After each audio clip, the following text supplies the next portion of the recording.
नमस्कार साथियों, मैं पुष्पराज सिंह इन व्यू में आप सभी का स्वागत करता हूं।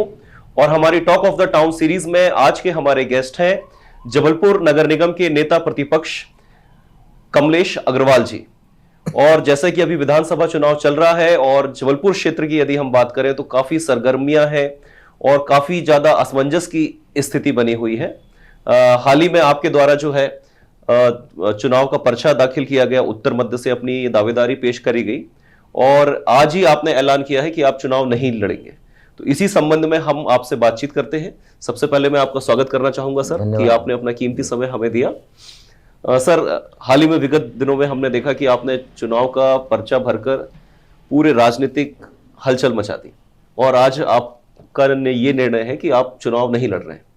इसका प्रमुख कारण क्या है सर? सबसे पहले तो मैं आपको एक बात बता दूं कि फॉर्म भरने का अधिकार सभी कार्यकर्ताओं का है जी।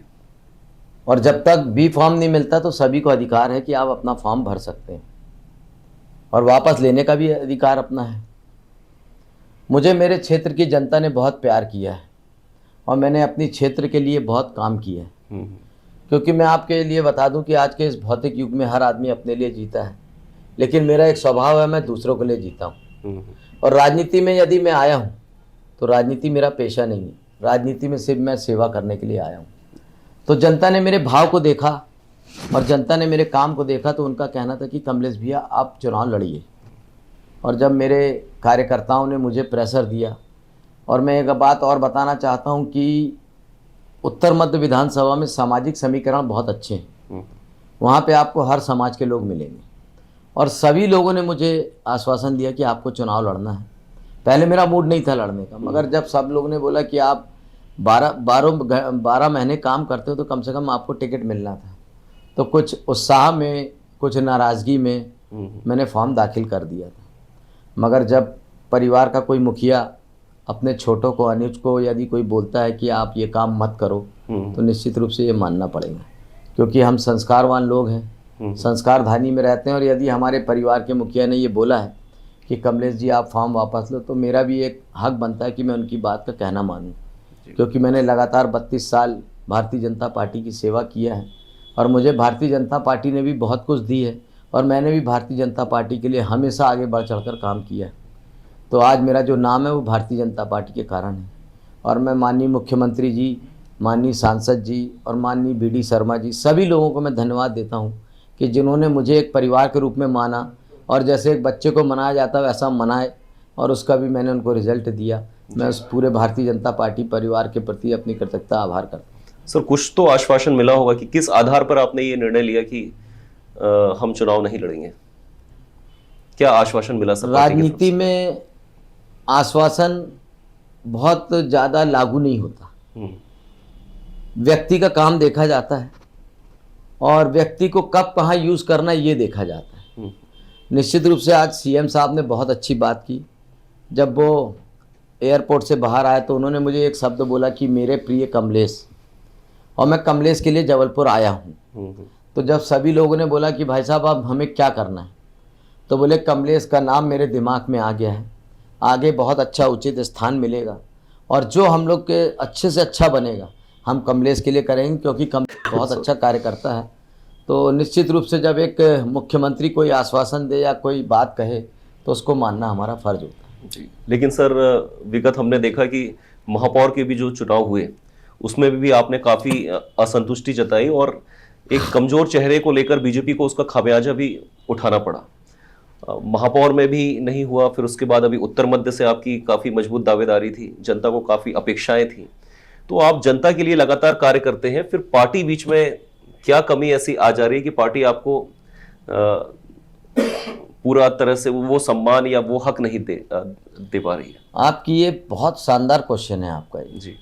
ये आग वहीं से उठी थी जब महापौर की टिकट मुझे नहीं मिली, तो वो आग अभी तक चलती आ रही थी और उसी आग में लोगों ने ये कहा कि अब तुमको टिकट नहीं मिली है, अब आपको चुनाव लड़ना है। लेकिन ऐसा नहीं है, राजनीति में कभी ना कभी कुछ ना कुछ, और बहुत कुछ तो भाग्य पे भी डिपेंड करता है। यदि आपके भाग्य में है तो आप कुछ भी बन सकते हो और भाग्य में नहीं है तो कोई आपको कुछ बना नहीं सकता। लेकिन ठीक है, देर आए दुरुस्त आए। हमने हमेशा अनुशासन का पालन किया है और मुझे ऐसा लगता है कि आने वाले समय में हमारे जो शीर्ष नेतृत्व हैं वो मेरा ध्यान जरूर रखेंगे। सर, आपको ऐसा नहीं लगता है कि बीजेपी आज बहुत ही ज्यादा व्यक्ति केंद्रित हो गई है और आम कार्यकर्ताओं की बातें नहीं सुनी जा रही हैं? जैसा कि उत्तर मध्य में हमने देखा कि काफी असंतुष्टों की वहां पे भीड़ लगी है। बीजेपी कार्यालय में काफी हंगामा हुआ। धीरज पटेरिया जी के भी साथ यही सारी बातें देखने में आ रही हैं कि लगातार उनको उसी आश्वासन पे पार्टी में उनकी वापसी हुई और बाद में उनको भी टिकट नहीं दिया गया। तो एक आम कार्यकर्ता जो कि जमीन से जुड़ा हुआ है, आपकी काफी पॉपुलैरिटी है आपके क्षेत्र में, आपने काम भी बहुत किए हैं, तो क्या कारण है कि पार्टी फोरम में जमीन से जुड़े हुए कार्यकर्ताओं को नजरअंदाज किया जा रहा है और कई जगह पे हमने देखा है कि पैराशूट कैंडिडेट उतार दिए गए? पहले तो मैं आपको बता दूं कि भारतीय जनता पार्टी कोई पार्टी नहीं है। भारतीय जनता पार्टी एक परिवार है, और जब परिवार बहुत बड़ा हो जाता है तो बर्तन भी आपस में खड़खड़ाते हैं। तो जब परिवार बड़ा हो जाता है तो हमारे परिवार के मुखिया, चाहे वो प्रधानमंत्री जी हों, चाहे मुख्यमंत्री जी हों, चाहे प्रदेश अध्यक्ष हों, चाहे राष्ट्रीय अध्यक्ष हों, तो जब परिवार में ऐसी कुछ बात आती है तो हमारे मुखिया आके उसको सब निपटा देते हैं। ये कहना गलत है कि हमारी पार्टी के कार्यकर्ताओं को पूछा नहीं जाता। आज अगर पूछा नहीं जाता तो भारतीय जनता पार्टी का इतना बड़ा परिवार तैयार नहीं होता। भारतीय जनता पार्टी को एक एक कार्यकर्ता ने अपने खून पसीने से सींचा है, और जो हमारे पुराने सीनियर लोग हैं, जो वरिष्ठ लोग हैं, उन्होंने जो भारतीय जनता पार्टी को खड़ा किया है, आज वो गर्व से कहते हैं कि भारतीय जनता पार्टी को हमने खड़ा किया। और आपने देखा होगा कि जब भी कोई जनता में कोई बात आती है या कोई दुख सुख की बात आती है तो भारतीय जनता पार्टी का एक एक कार्यकर्ता खड़ा होता है। जब कोरोना काल चल रहा था तो मैं आपसे बताना चाहता हूं कि उस समय कांग्रेस का एक भी कार्यकर्ता रोड पे आके, सड़क पे आके किसी की सेवा नहीं किया, मगर चारों तरफ आपने देखा होगा कि भारतीय जनता पार्टी का एक एक कार्यकर्ता सेवा भावना से काम कर रहा था।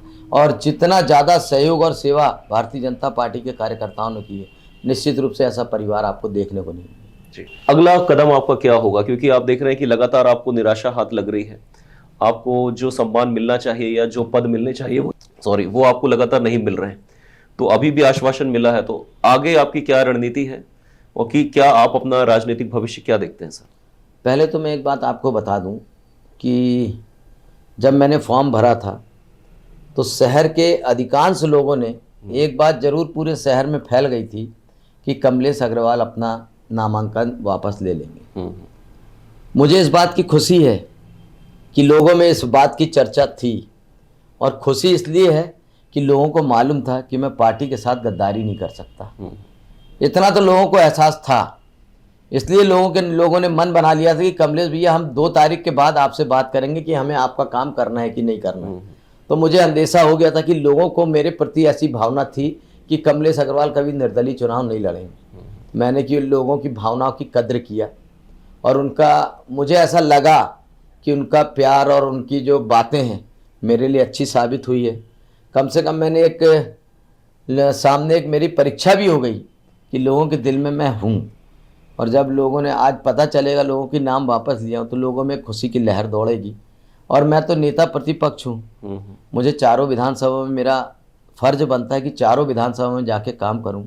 और मैं आपसे कहना चाहता हूँ कि चारों विधानसभा में जाके मैं काम करूँगा और हमारे चारों प्रत्याशियों को अधिक से अधिक वोटों से जिताऊँगा। और रही राजनीतिक भविष्य की बात, जैसा आपने पूछा, तो राजनीति भी एक साइकिल का चक्का है। जब तक आप चलाते रहोगे जब तक वो चलता रहेगा, और जब आप रोक दोगे तो रुक जाएगा। हमें नित्य रोज जनता की सेवा में और समाज सेवा में लगे रहना चाहिए। राजनीति का कोई अंत नहीं होता।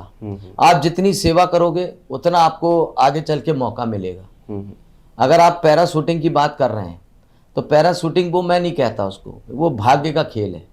जब भाग्य में होता है तो आपको कहीं से भी चुनाव लड़ने का मौका मिलता है। ऐसे ही मेरा भी अभी भाग्य साथ नहीं दिया, लेकिन निश्चित रूप से भारतीय जनता पार्टी के शीर्ष नेतृत्व का मुझ पे आशीर्वाद है, और मुझे भी एहसास है कि आने वाले समय में मैं और जनता की सेवा कर सकूं तो मुझे इस लायक पार्टी में बनाया जाएगा। सर, जैसे कि आप नेता प्रतिपक्ष हैं और काफ़ी ये बोला जाता है कि यदि ये हमारे लिए ही एक बड़ा स्वस्थ लोकतंत्र है और डेमोक्रेसी का बहुत अच्छा है कि हमेशा सत्ता पक्ष और विपक्ष के बीच में एक संवाद लगातार बना रहना चाहिए। और लगातार आम परिदृश्य में हमको देखने में आता है कि महापौर जी के साथ भी आपका काफ़ी अच्छा संवाद लगातार बना रहता है। लेकिन कहीं ना कहीं क्या ये पार्टी की नज़र में एक नेगेटिव छवि नहीं बनाता आपके? और क्या अभी वर्तमान में जो टिकट नहीं मिली, क्या ये भी उसका एक कारण है कि महापौर जी के साथ आपका अच्छा संवाद है, उनके साथ अच्छी जुगलबंदी है? कहीं ये चीज एक डाउट क्लियर तो नहीं किया पार्टी ने आपके? नहीं, ऐसा नहीं है, लेकिन मेरे चाहने वाले भी बहुत हैं जबलपुर में जो ऐसा चाहते हैं कि जो इस बात को फैलाते भी हैं। मैं आपसे बता देना चाहता हूं कि चाहे वो मध्य प्रदेश की राज्य की सरकार की बात हो, चाहे सेंट्रल की बात हो, सब बड़े बड़े नेता आपस में बैठ के चाय भी पीते हैं, भोजन भी करते हैं, साथ में बैठते हैं। बिल्कुल। अगर किसी दिन मोदी जी और राहुल जी बैठ जाए तो इसका ये मतलब हो जाए कि राहुल जी और मोदी जी की सेटिंग है। ये तो कोई बात नहीं। हम जबलपुर संस्कार धानी के लोग हैं और जबलपुर में पैदा हुए हैं। महापौर जी भी जबलपुर में पैदा हुए हैं, मैं भी जबलपुर में पैदा हुए हैं। अगर आमने सामने मिल रहे हैं, नमस्कार चमत्कार हो रही, तो इसमें किसी को गलत नहीं समझना चाहिए। और मैं तो चैलेंज के साथ कहता हूँ, कुछ लोग ऐसा बोलते हैं कि जबलपुर में यदि नगर निगम को भ्रष्टाचार से मुक्त करने का यदि किसी ने प्रयास किया है तो कमलेश अग्रवाल ने किया है। चलिए सर, काफ़ी अच्छा संवाद रहा और सारे प्रश्नों का बहुत ही मुखर होकर आपने जवाब दिया और अपना कीमती समय हमें दिया, इसके लिए हम बहुत बहुत धन्यवाद। आपका भी बहुत बहुत धन्यवाद कि आपने हमें याद किया। आपके चैनल को बहुत बहुत बधाई। भगवान से यही प्रार्थना हो कि आप लोग सब उत्तरोत्तर प्रगति करें। चलिए, thank you so much sir.